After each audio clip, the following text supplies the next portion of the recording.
Bonjour les amis et bienvenue sur ma chaîne. J'ai récemment fait une vidéo sur parlant de business de Stéphanie Bida.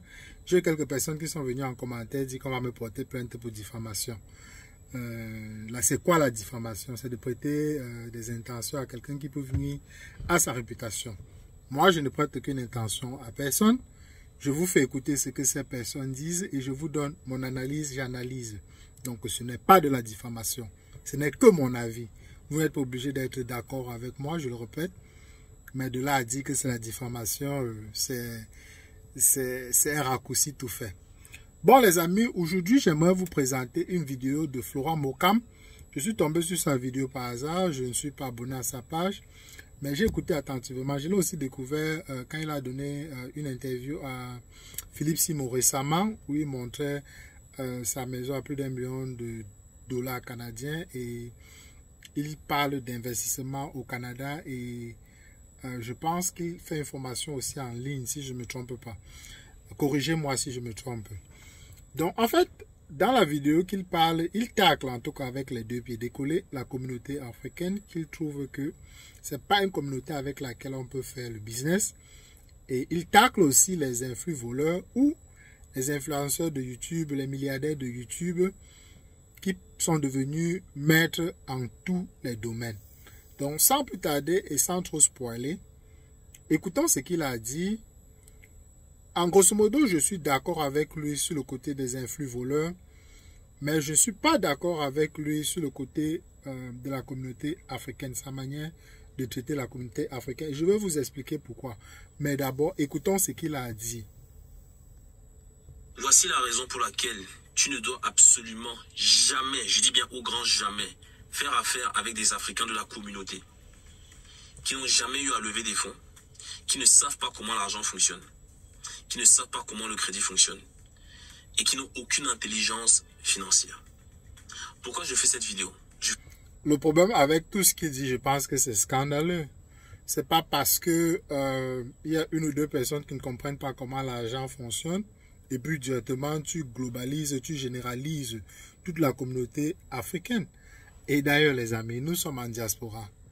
Quand on donne notre argent à Tesla, Apple, d'ailleurs je vous ai fait un témoignage, pour ceux qui me suivent depuis le début, je vous ai fait un témoignage que j'avais mon argent dans la bourse. Et quand on m'est venu faire ces histoires de tarifs, j'ai perdu 10 000 dollars, donc environ 6 millions de francs CFA. J'ai dû enlever mon argent de la bourse. Donc, c'est ça la différence entre être investisseur pour une société structurée et être investisseur pour quelques individus qui vous miroitent leur fortune sur Internet. Quand ça tourne mal, on dit que vous êtes le problème. Alors que nous travaillons avec les Occidentaux dans une manière structurée. Quand on perd, on avale. Mais quand on travaille avec les gens de la communauté, le problème c'est que ce n'est pas structuré. Donc de là à prendre le raccourci et dire que c'est la faute des Africains de la communauté parce qu'ils ne comprennent pas le business, ça c'est quasi le même langage que Stéphanie Bida tient. Et je ne suis pas du tout d'accord avec ce genre de langage.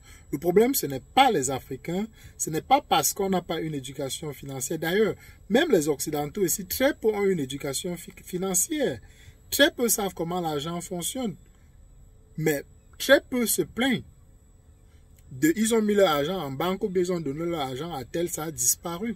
Ça ne marche pas comme ça. Donc je ne suis pas d'accord avec cette déclaration de Florent Mokam disant que le problème ce sont les Africains. Continuons les amis.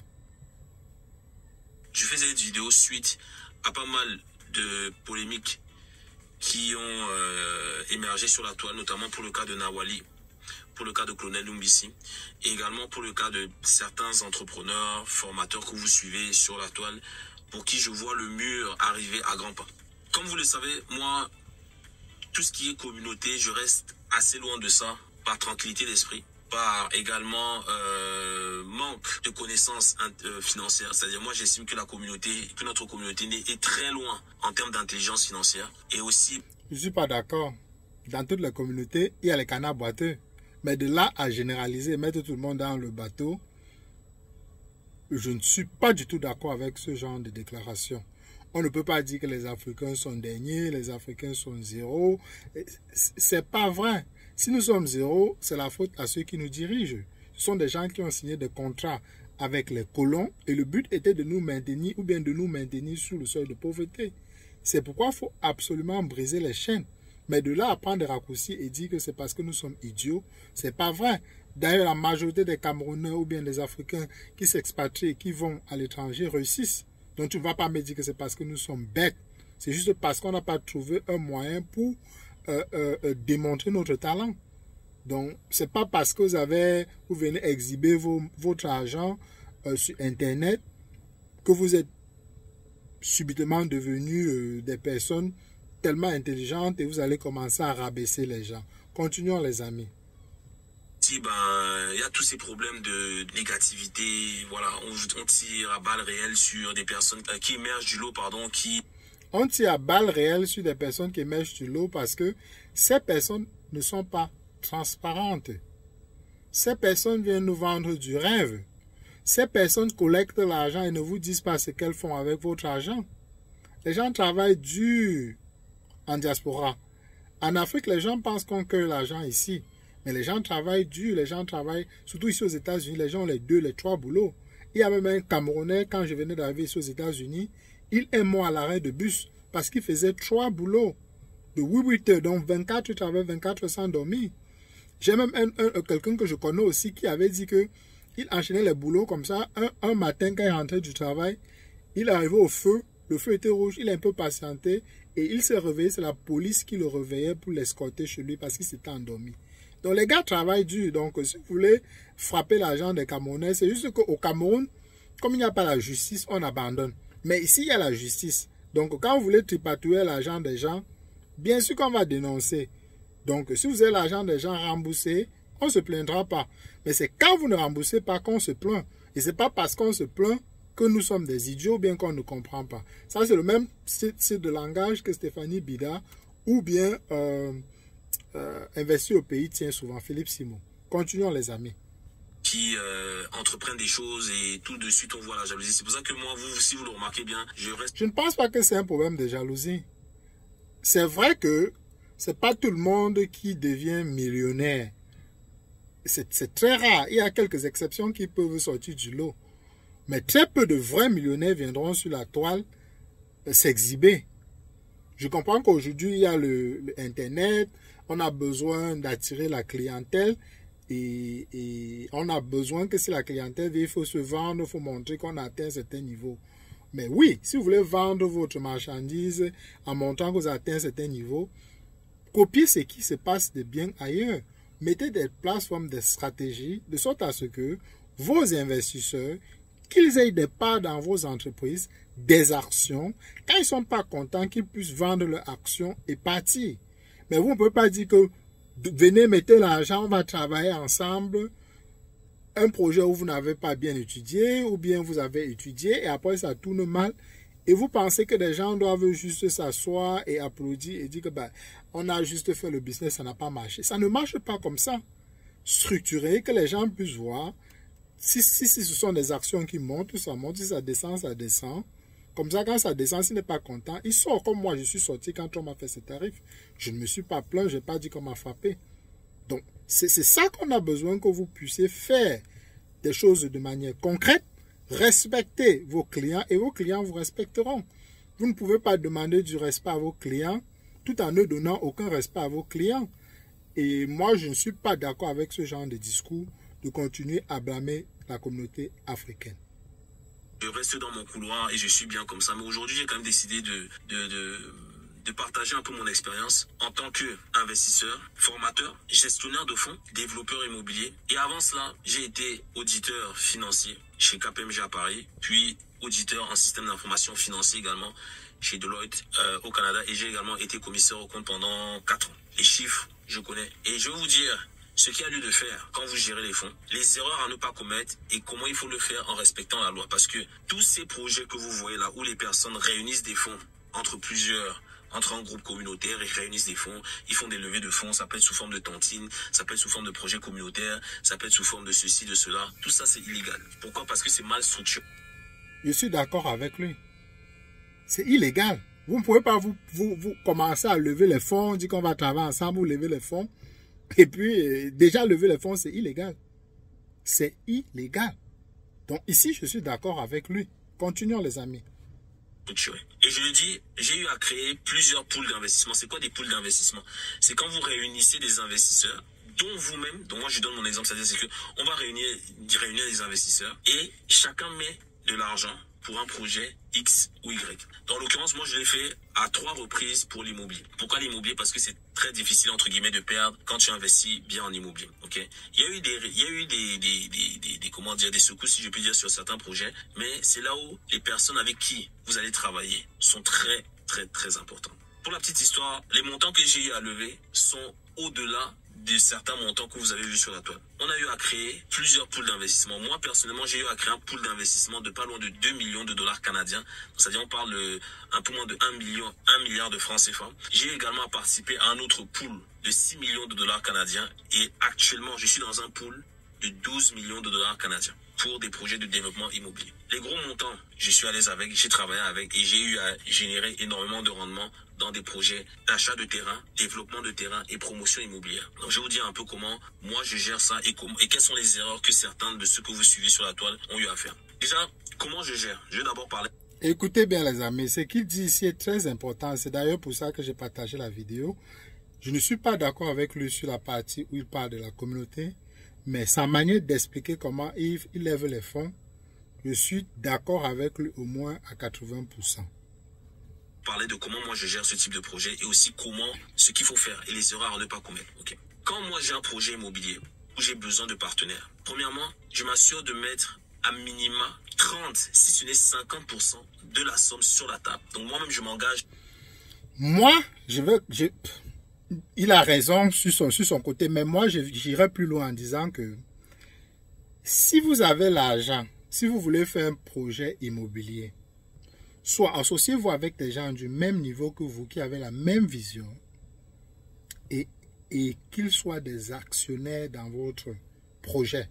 Donc de telle sorte que quand le projet... Et pour être actionnaire, ça veut dire que vous comprenez tout ce qui se passe. Vous êtes membre actif de ce qui se passe. Mais quand vous êtes des investisseurs, on va lever l'argent aux investisseurs quand la société fonctionne déjà. Et on a besoin juste d'un peu, peut-être on a plus de clients, on a plus de demandes que ce qu'on peut offrir. Donc là maintenant, on demande de l'aide aux investisseurs pour pouvoir rentabiliser la demande. Et c'est donc ça maintenant qu'on propose peut-être des dividendes aux investisseurs. Mais vous ne pouvez pas partir des zéros, demander aux gens de donner l'argent pour que vous allez investir dans des trucs que vous n'avez même pas étudiés. Quand ça ne marche pas, vous dites que ce sont des gens qui vous ont donné leur argent, qu'ils ont travaillé de la sueur de leur fonds, vous commencez à leur dire qu'ils ne comprennent pas comment l'argent fonctionne. Non. Si vous voulez faire des grosses levées de fonds, associez-vous avec des gens du même calibre que vous. Et 2-3 personnes, c'est suffisant. Ou alors, si vous voulez vous associer avec des personnes qui ne sont pas du même calibre que vous, rassurez-vous que vous avez, disons, si vous avez un projet de 2 millions, vous amenez 1 million et que vous avez un autre million quelque part, de telle sorte que des personnes qui n'ont pas le même niveau de compréhension de business que vous êtes capable de leur rembourser leur argent pour garder votre réputation et votre nom propre. Votre nom commence à se salir quand vous êtes incapable de rendre l'argent. Et ça ne veut pas dire que des personnes sont bêtes ou idiotes. Vous ne pouvez pas venir prendre l'argent des gens, vous leur promettez monts et merveilles, les oiseaux et les éléphants, et après vous venez leur pondre une souris. Ça ne marchera pas. Continuons les amis. Financièrement. Donc on va prendre l'exemple d'un projet où il faut à peu près 2 millions de dollars. Donc moi personnellement, avec mes moyens et d'autres leviers dont je dispose, ça peut être des marges de crédit, ça peut être des prêts auxquels j'ai accès, je vais mettre 1 million de dollars sur la table. Et là maintenant je vais venir voir des investisseurs accrédités. Parce que ça c'est très important. C'est-à-dire c'est quoi un investisseur accrédité? C'est quelqu'un qui gagne minimum 200 000 dollars, entre 200 et 250 000 dollars par an. Ou qui a une valeur nette. Quand la valeur nette c'est quoi? C'est-à-dire c'est la différence entre ses actifs et ses passifs de 1 million de dollars. Qui a légalement le droit de pouvoir me confier son argent pour pouvoir investir dans tel projet. Hormis ça, il est interdit aux yeux de l'AMF, l'autorité des marchés financiers, de prendre l'argent de quelqu'un qui ne respecte pas ces critères. Donc quand vous voyez des personnes faire des tontines à partir de 100 € avec des personnes de la diaspora, c'est illégal de le faire. Quand vous voyez des personnes lever 10, 20, 30 000 € auprès de quelqu'un qui ne gagne même pas 80 000, 100 000, 200 000 euros ou dollars par an. C'est illégal de le faire. Je suis il faut faire d'accord. très attention par rapport à ça. Et également, c'est que ce sont ces premières personnes, ce sont ces personnes-là qui, dès qu'il va y avoir un problème lié au projet, ça peut être les taux d'intérêt qui vacillent, ça peut être le projet qui prend un peu plus de temps, ça peut être que la personne a même des problèmes personnels dans sa vie, ça peut être il a un problème financier, il a besoin de récupérer l'argent. C'est ces mêmes personnes-là qui vont justement se retourner contre vous et porter plainte. C'est la raison pour laquelle... Moi, je ne suis pas d'accord quand ils disent qu'ils vont se retourner contre vous, porter plainte. Comme je vous ai déjà expliqué, quand vous voulez lever les fonds, parce que les investisseurs n'aiment pas souvent utiliser leur argent. Parce que pour lever les fonds auprès de la banque, il vous faut montrer que vous avez du capital, du cash. Donc, généralement, ce que les investisseurs font, c'est qu'ils gardent leur cash pour pouvoir lever les fonds. Donc, quand vous voulez demander ou lever les fonds, rassurez-vous que vous avez le cash. Comme ça, quand quelqu'un vous dérange, vous payez la personne et vous dégagez la personne. Les problèmes commencent quand vous êtes incapable de payer la personne. Et vous ne pouvez pas commencer à en vouloir aux personnes quand elles demandent leur argent. Ici aux États-Unis, quand vous mettez votre argent en banque ou bien en Europe, si vous voulez retirer, vous retirez. Si vous faites des investissements, vous n'êtes plus satisfait de l'investissement, vous pouvez retirer. Donc, quand vous voulez retirer votre argent en banque, vous êtes capable de retirer votre argent sans problème. Mais le problème avec les gens, quand vous voulez travailler les influx voleurs, c'est que ces influx voleurs veulent que vous donnez votre argent, mais que demain on vient vous pondre une idée, vous dit non, le taux d'intérêt a augmenté, je ne peux plus vous garantir. Quand vous garantissez quelqu'un, vous allez donner 50%, c'est un contrat. Mais quand vous êtes des actionnaires, vous faites des choses ensemble, c'est différent. Mais quand vous êtes juste des investisseurs, vous garantissez des rentabilités, vous devrez payer ces rentabilités-là. Continuons les amis. Pour laquelle, par exemple, moi, sur nos poules d'investissement, c'est très rare qu'on prenne minimum, je dis bien le minimum, c'est 100 000 dollars. Minimum. Généralement, ça commence à 100 000, voire 1 million de dollars. Minimum. Parce que ce n'est pas tout le monde qui peut mettre ce montant sur la table, premièrement. Et les personnes qui mettent ce montant-là sont des personnes réfléchies. C'est-à-dire, c'est des personnes qui ont un certain intellect d'un point de vue de gestion des finances. Pas toujours. Je ne suis pas d'accord avec ça. Il y a des gens qui ne gagnent pas beaucoup d'argent et qui sont réfléchis. Avoir beaucoup d'argent, il y a beaucoup de choses. Vous pouvez être héritier, vous pouvez avoir un très bon boulot qui vous paie énormément d'argent. Là, ça ne veut pas dire que vous êtes réfléchi. Il y a quelqu'un qui gagne peut-être 50 000 dollars, il est capable d'épargner 20 000 dollars. Et l'autre qui gagne 100 000 dollars, il est incapable d'épargner 10 000 dollars. Donc, ça ne veut pas dire que tu es plus réfléchi que moi. Tu gagnes juste beaucoup plus d'argent que moi et ça te permet d'être capable de mobiliser telle quantité de sommes, telle quantité d'argent. Donc, ça, je ne suis pas d'accord avec cette analyse. Mais continuons. Toutes les personnes en bas, c'est des personnes émotives qui, justement, dès qu'il va avoir un problème... Pas nécessairement. On a commencé quelque part. Et je tiens à le dire ici, là, la majorité d'entre nous, nous venons des familles modestes. Donc, on n'a pas commencé à gagner 100 000 dollars. Moi, mon premier boulot, c'était travailler à McDonald's. Je gagnais, je pense, 8 dollars 25 de l'heure. C'était pas beaucoup. Et j'ai gravi les échelons pour atteindre le niveau où je suis aujourd'hui.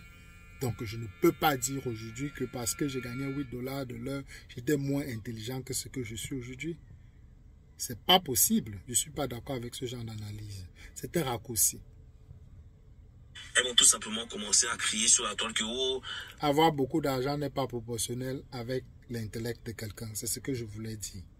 Machin, l'argent est parti, l'argent est monté, a descendu. Donc, il faut faire attention par rapport à ça. Donc, comment est-ce qu'on structure un deal? C'est-à-dire, tu vas avoir ce qu'on appelle des general partners, donc partenaires généraux, si je peux dire, et des limited partners. Le general partner, généralement, c'est celui qui gère le projet. Donc, il va amener le projet. Donc, c'est une opportunité qui te présente. Il amène le projet.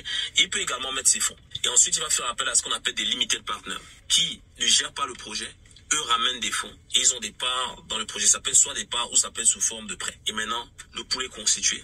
Et on convient, il y a tout est formalisé en contrat, ça peut être sous forme de contrat, ça peut être sous forme de société où chacun a des actions. Et ensuite, vous menez à bien le projet et c'est sur une durée. Évidemment, c'est ce que je disais tantôt. Vous faites des actions. Comme ça, des personnes sont actionnaires. Et quand vous faites le projet, que tout le monde puisse être capable de voir où l'argent va, vous n'aurez pas de problème. Mais quand vous voulez faire les choses dans l'obscurité, c'est ça où il y a le problème. Vous ne pouvez pas vous plaindre que les gens viennent se plaindre. C'est pas possible. De 3, 5, voire 7 ans. Et moi, mes débuts sur un dépôt, justement, où j'avais fait ce type d'erreur, c'est que j'avais eu à qualifier des personnes qui n'avaient pas... Enfin, j'avais eu à prendre des personnes qui n'étaient pas, comment dire... je vais avancer un peu la vidéo, les amis. Au début, hein, tu vas prendre, par exemple, quelqu'un qui va mettre 10, 20, 30 000, et justement, cette personne... J'ai avancé la vidéo. On a dit qu'elle vous a arnaqué. Alors que peut-être elle ne le savait pas. Et je pense que cette vidéo va me sauver les personnes qui opèrent des... Cet argent que j'ai généré, puis on va aller souscrire à un prêt pour construire sur ce terrain. Tu vois que là, le risque il est très faible. Donc, c'est ce qu'il faut comprendre quand vous commencez à lever des fonds auprès de la communauté. Il faut faire très, très, très attention. Et je peux vous dire que du peu que je connais, parce que bon, je ne suis pas tous les créateurs de contenu, de la communauté. Si je l'ai dit, c'est pas... Dans un autre contexte, j'expliquerai pourquoi je m'éloigne un peu de la communauté. Ça veut pas dire que je travaille pas avec la communauté, mais je m'éloigne de la communauté un peu de masse, là, si vous voyez ce que je veux dire. 80% de ces personnes-là font les choses de façon illégale. Rien qu'un aspect très... 80%, il a fait un sondage, ça c'est juste la généralité. Mais bon, je comprends ce qu'il veut dire. Simple, hein. Moi je suis au Canada, ok. Faire la tontine au Canada, c'est illégal. Faire la tontine au Canada, c'est illégal. Et je sais qu'il y en a beaucoup d'entre vous font de la tontine au Canada. C'est illégal de faire ça. Ça fait des années que je ne fais plus de tontine. La tontine au Canada, c'est illégal. Donc, à un moment donné, il faut aussi respecter les règles du jeu. Pour pas vous faire prendre et commencer à pleurer derrière que... Imaginez, vous faites des tontines sur un compte, sur le compte de quelqu'un. Demain, on ferme le compte. On garde l'argent, vous allez dire quoi? Et vous allez venir voir cette personne dire qu'elle vous a arnaqué. Alors que peut-être elle ne le savait pas. Et je pense que cette vidéo va me sauver les personnes qui opèrent des tontines sur leur compte bancaire pour le compte d'une dizaine de personnes. C'est très dangereux de faire ça. Il y a également un dernier aspect que je vais aborder. C'est ce qu'on appelle le syndrome de l'objet brillant. C'est que par exemple, moi, j'investis dans très peu de domaines. J'ai 2 domaines dans lesquels j'entreprends. Écoutez bien. Et j'investis. Entreprendre, c'est un peu investir dans son activité. Il y a le digital et la technologie à travers les médias sociaux, à travers les business en ligne, formation, etc. Il y a l'immobilier. J'ai mon mentor, Dan Locke, que beaucoup connaissent, avec qui je travaille maintenant depuis 7 ans. Il m'a dit une chose. Il me dit, Florian, tant que tu n'as pas... C'est mon cas, j'ai déjà généré plus de 10 millions avec l'immobilier, etc.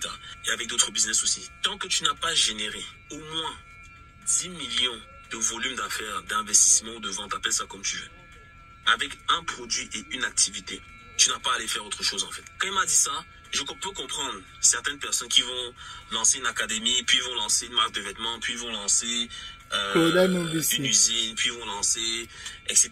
Je peux comprendre. Et c'est normal parce que quand tu entreprends, quand tu vois que ça marche, tu veux commencer à conquérir le monde, tu veux commencer à créer un conglomérat.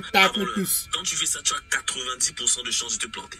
Tant que tu n'as pas généré au moins 10 millions, 90% de chances de te planter. Un type d'investissement, tu n'as pas à aller faire autre chose. Et c'est le piège dans lequel beaucoup tombent en fait. Et même moi de manière générale, c'est pour ça que moi je fais uniquement des formations en immobilier, des accompagnements en immobilier et tout ce qui est mentorat, business en ligne, parce que j'accompagne des personnes également à lancer leur activité en ligne, dont certains que vous connaissez très bien. Je n'en prends que 2-3 par an. Mais vous voyez, je ne suis pas allé me lancer dans des projets, de dire que je vais lancer mon usine, je vais lancer ma flotte de location de voitures, je vais également investir dans l'immobilier, je vais faire le business en ligne, je vais faire Amazon. C'est des choses que je sais que j'ai eu à faire. Vous entendez, il tacle Amazon, Stéphanie Bida, location de voiture, il tacle Philippe Simon et j'imagine l'investisseur africain, je ne sais pas, puisque ce sont des gens qui font dans les locations de voitures, je pense. Non, peut-être Philippe Simon, pas l'investisseur africain. Bref, il tacle tous les influx voleurs. Et j'aimerais m'arrêter ici, les amis. Je pense que je n'ai pas besoin d'aller plus loin parce que ça ne sert à rien de prolonger la vidéo plus qu'elle est déjà, puisque mes analyses sont généralement longues. Donc, vous voyez qu'ici, il demande aux gens de se focaliser sur 1 ou 2 domaines, d'approfondir avant de faire ce qu'ils veulent faire.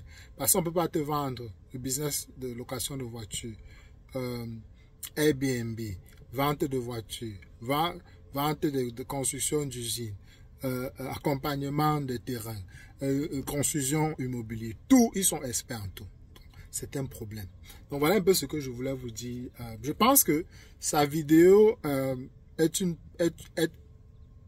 pépite dans le sens où il remet tous ces influx voleurs au centre du village Mais comme je vous ai dit au début, je ne suis pas d'accord avec le fait qu'ils tapent sur la communauté parce qu'il n'y a pas que dans la communauté qu'il y a des gens qui ne sont pas éduqués financièrement. C'est dans toutes les communautés.